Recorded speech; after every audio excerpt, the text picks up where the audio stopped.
Welcome everyone to this webinar for equestrian coaches. More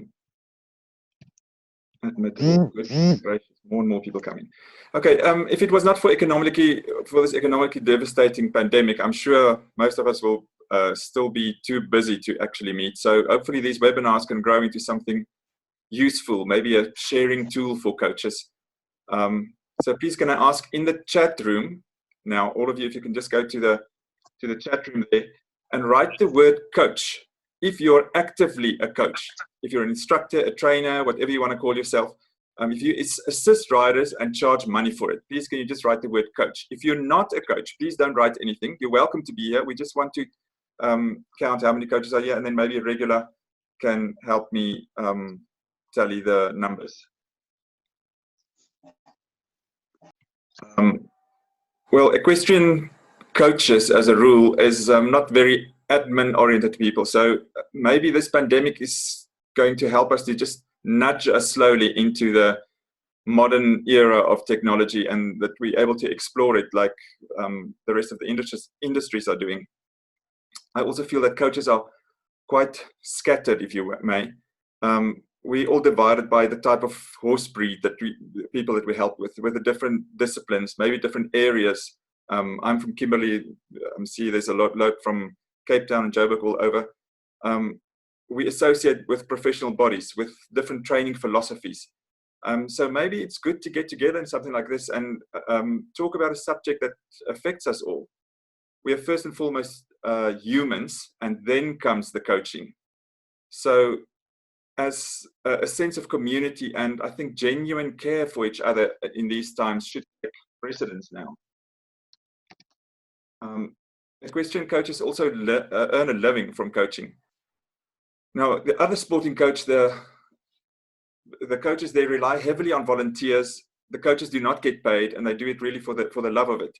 However, I attended some of these seminars that the other coaches presented over this time, and I was taken by how eagerly the coaches are sharing knowledge amongst themselves.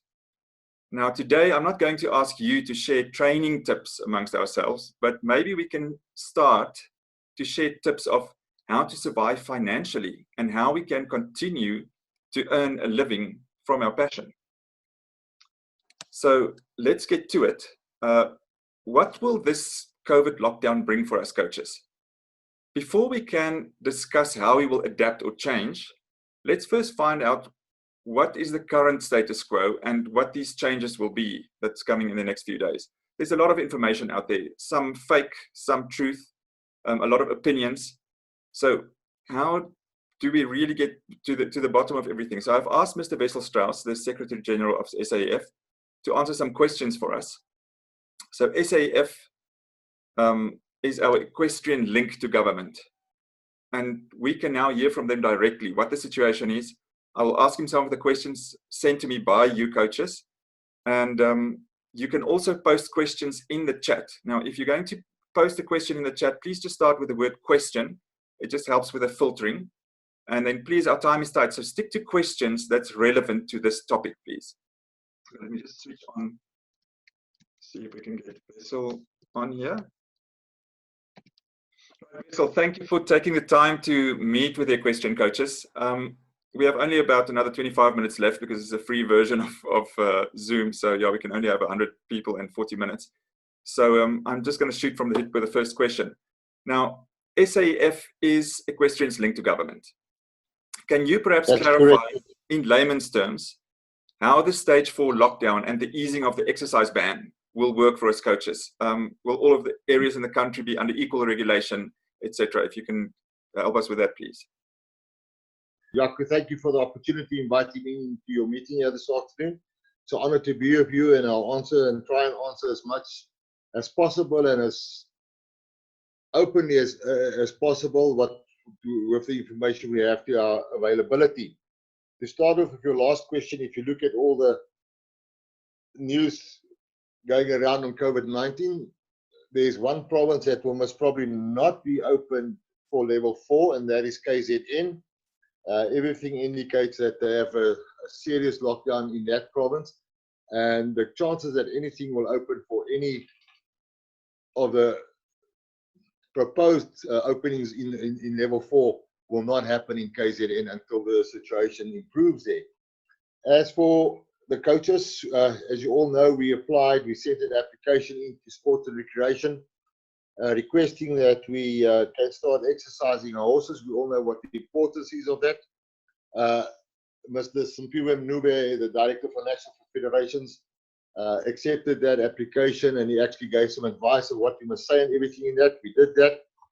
Over the weekend, he sent me another letter and asked me, please, I must resubmit it to another email address, a centralized email address, and they were going to announce everything today at 2 o'clock.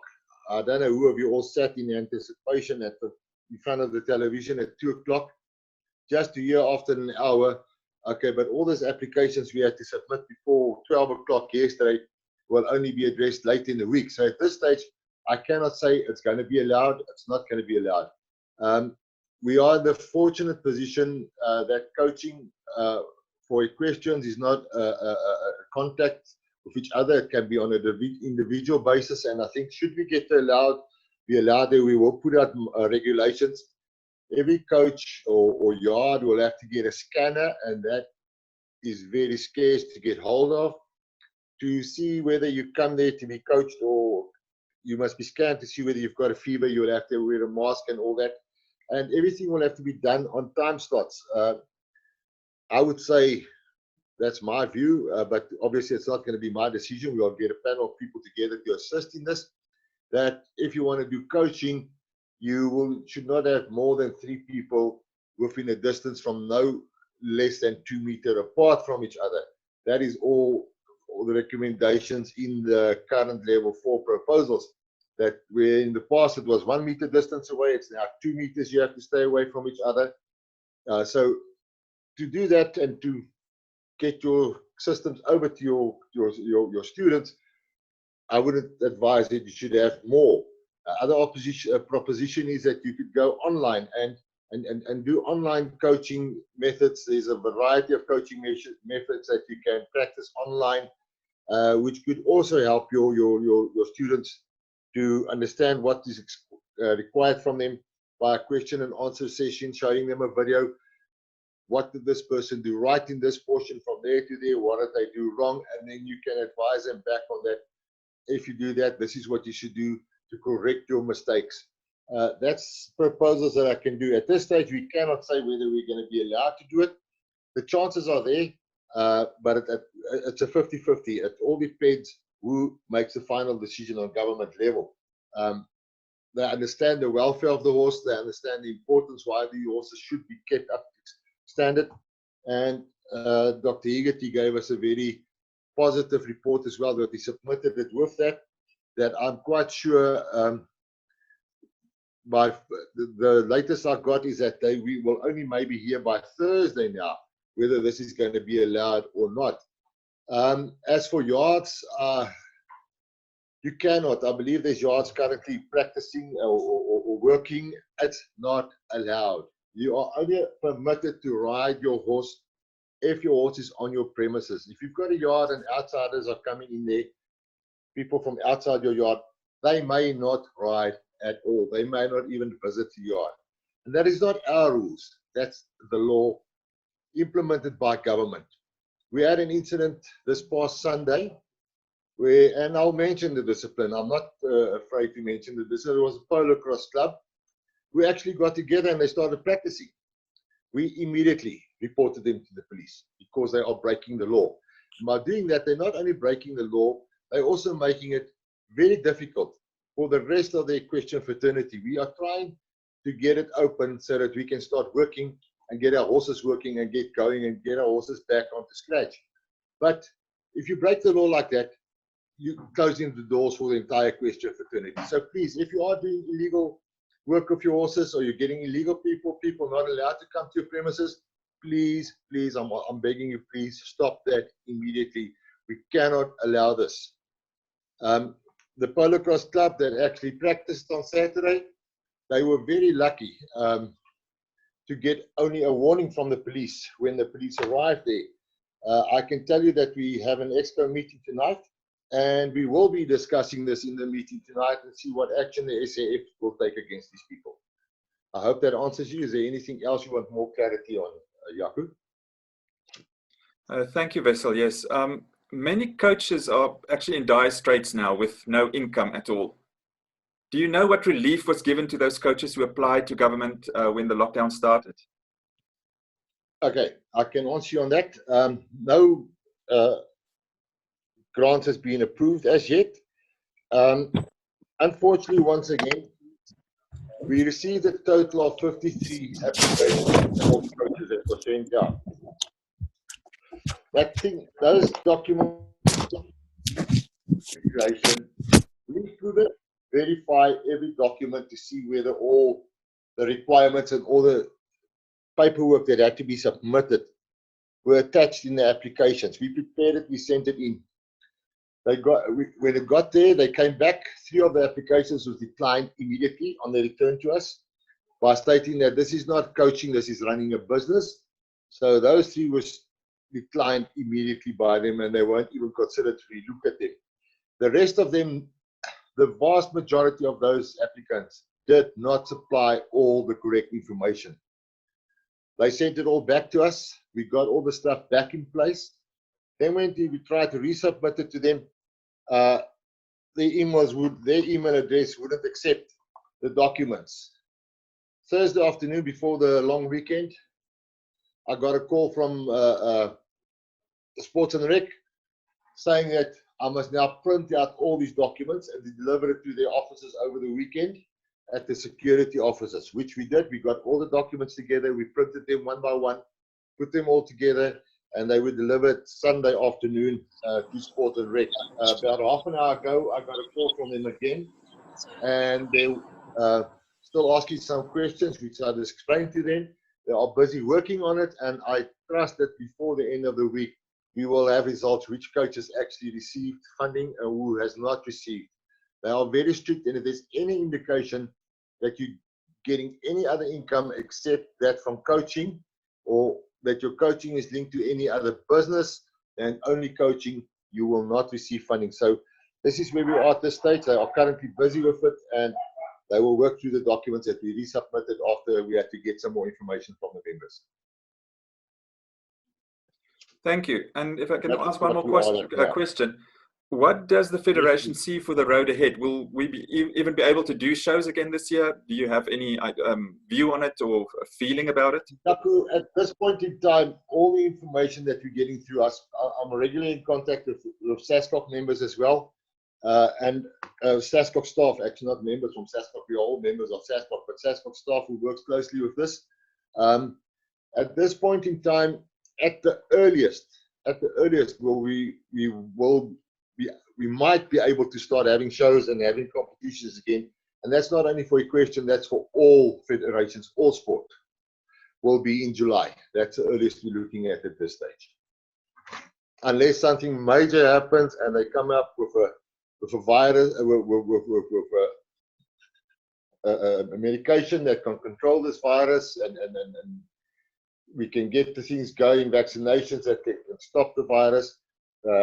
Unless something like that happens, I don't foresee, to the information we're getting, that we will have any sport before July.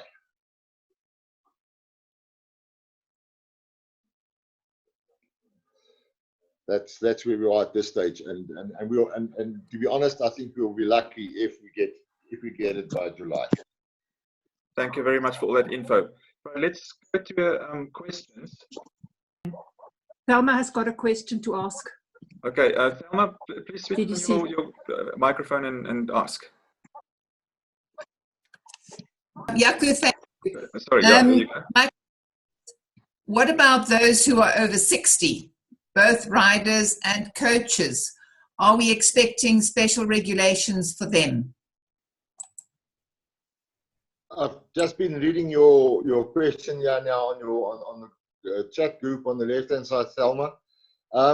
I presume, yeah, we will have some more precautions at those people, and I'm one of them.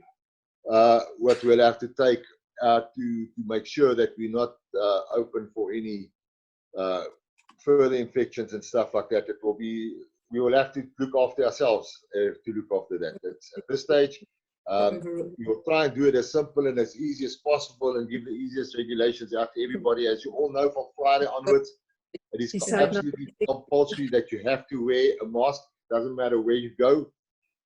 Till now, wearing of mask was not compulsory, but as for Friday, that is compulsory, as well with a curfew coming in from Friday evening 8 o'clock till the next, every evening from Friday evening 8 o'clock to 5 o'clock the next morning. You will be a curfew and you will not allowed to leave your house at all after those times. And we can go to the citizen. But I think for the over 60s as well, it will be a situation that for their own sake and their own health, they must make sure that they take the extraordinary precautions on how they operate or who they get involved with. Okay, thank you. So the official status as of now, we're still in level 5, which means only for the very essential services should leave the house. And if you're lucky enough to have horses on your property, then surely you can go to them. By Thursday, we will hear what the outcome is for equestrian. So for those who came a little bit later, so Mr. Wessel-Strauss from the South African Equestrian Federation gave us some feedback on where SAEF is now with and what their view is on where we're going and what coaches should be doing. Now, I know from a fact that so many of the coaches out there are struggling, maybe financially, not now so much, but I mean, if this thing stays for the next 6 months, we are going to have to come up with different plans and different strategies. And I think now that we know a little bit more of what the feeling is now, we can start to think outside the box, think of ways to do it. Now, we did, from the coach developing point of view, attend some of the international webinars. And for instance, the Japanese are very, very active and good with all this technology. And I think we're going to have to, in future, have a bit of a blended approach where you have some online or remote coaching and then some one-on-one stories. But one of the quotes that came from one of the webinars was, we're kidding ourselves if we think we're going to go back to the normal.